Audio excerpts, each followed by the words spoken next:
Hey guys, Jen Palco here. Today I wanted to do a video on the difference between having a midlife crisis versus going through a spiritual awakening and how to tell the difference.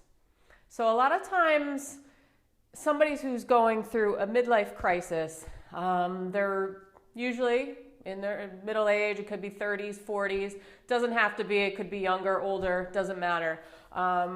But somebody who feels a little uneasy, they feel anxious about life in general, what they've been doing, maybe the job situation they're in, and they might make some changes based off this. So sometimes, you see people who are getting the convertibles, the sports car, somebody might dye their hair blue, somebody else might end a long-term relationship or even divorce in some cases. Somebody might decide they're just going to get up and go out of the country for no reason and travel. So how do you know whether you actually are having a midlife crisis?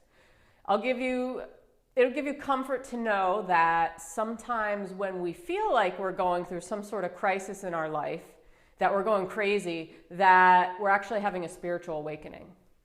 And now you don't have to be spiritual to go through an awakening in your life, and I'll explain the differences between these two things. The first way to tell the difference between going through a spiritual awakening versus just going crazy and having a midlife crisis is that material possessions seem to lose their luster for you. So you no longer care about the sports car, you no longer care about buying that new TV or stereo or spending endless amounts of money on, some virtual reality video game that you don't need. You worry less about your appearance and stuff like that. The second thing is you start asking the question why more often. So instead of asking yourself, a lot of people who are going through some sort of crisis may start thinking, oh, well, why bother? Why bother with life? So instead of thinking, why bother, somebody who might be going through a spiritual awakening might ask larger questions on a larger scale. So not why bother, but just why in general. For what purpose? Why are we here? You might see that you're reading more books on the universe, or you're a little more interested in things like quantum physics or even law of attraction, and your mind is expanding a little bit. What we might have considered problems are not problems anymore. We start paying less attention to things like the politics, the news, social media, maybe negativity around it. So we start paying more attention to things that kind of expand our intelligence a little bit more, or maybe we watch motivational speakers more instead of just mindlessly scrolling through news feeds, for hours at a time. So that's another key. That's another way to tell. Also, a crisis feels more like anxiety in your body, whereas some sort of awakening, enlightenment, feels more like an itch that needs to be scratched. The third way to tell the difference between going through a spiritual awakening versus just going crazy, midlife crisis, that whole thing, is we stop the hunt for happiness. So what do I mean by the hunt for happiness? So what I mean is a lot of people, they've been at their job a long time, they've been in a relationship a long time, and they're always seeming to not be happy where they are. They're always trying to get to something else. They think that something else outside of them is going to bring them happiness. It could be money. It could be changing something about their appearance is going to make them feel better, is going to attract more attention to them. It could be buying that sports car. It could be dyeing your hair blue. It could be a number of things. But those are all things that are external. So somebody who always feels like, I'm not happy here, but that money or that fame and that fortune or that attention is going to make me happy. And then you're just implying that you're not already there. So that would be somebody who's more along the lines of actually going through a midlife crisis, right? They're not happy where they are, and they feel like they need to get to somewhere else in order to be happy. Now, somebody who might be more spiritually enlightened or going through some sort of awakening or something within themselves, they're actually turning within themselves more rather than anything outside of themselves.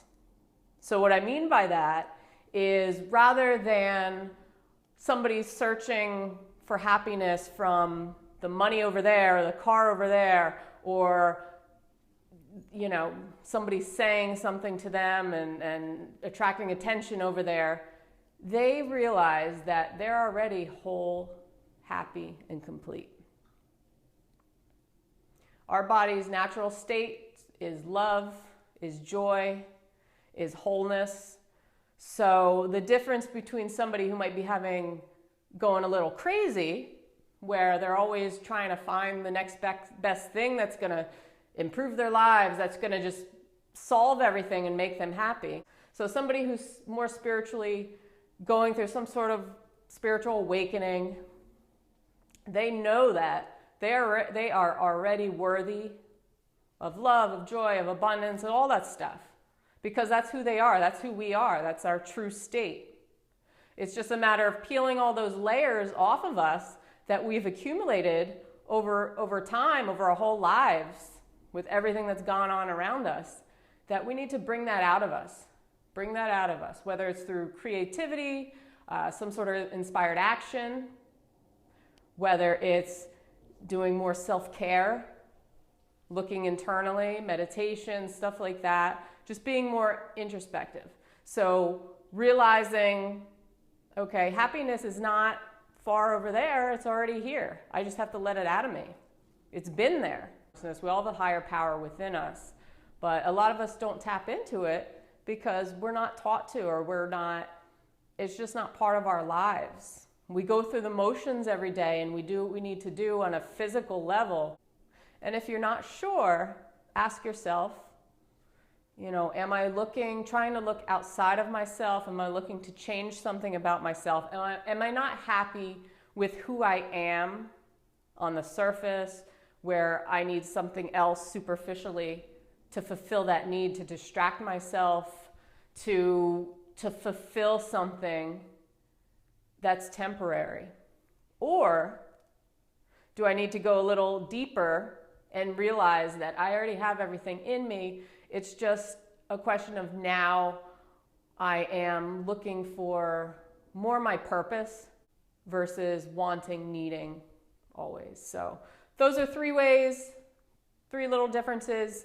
And if you still feel like you're going crazy, or maybe you still feel like you're going crazy going through the awakening process because you're not a spiritual person and you don't know what the hell's going on with your body and just everything, your emotions are running wild, just know that you're not alone. It's okay. A ton of people go through it. A lot never reveal the fact that they're going through something. But take it as, know that it's a good sign. It can be a good sign, because what's happening is you're preparing yourself for growth. And growth is going to get to that next evolution of yourself, that next version of yourself, the higher version of yourself. And you're expanding your consciousness. You've been in this societal bubble per se, and we've been taught to be in this bubble. And it's until we really start asking ourselves some deeper questions that seem a little odd or weird to some people that we really expand, we really grow from that. And we realize that, okay, we've been going through the motions our life, but now what? Now I want something better for myself. I know I have something within me to share. I know I have this purpose in myself, and I know I'm not going to attain it from something externally of me, from a thing, from stuff. Because at the end of the day, stuff is going to go away. So off on a tangent again. That's it for today, guys, and we'll see you in the next video.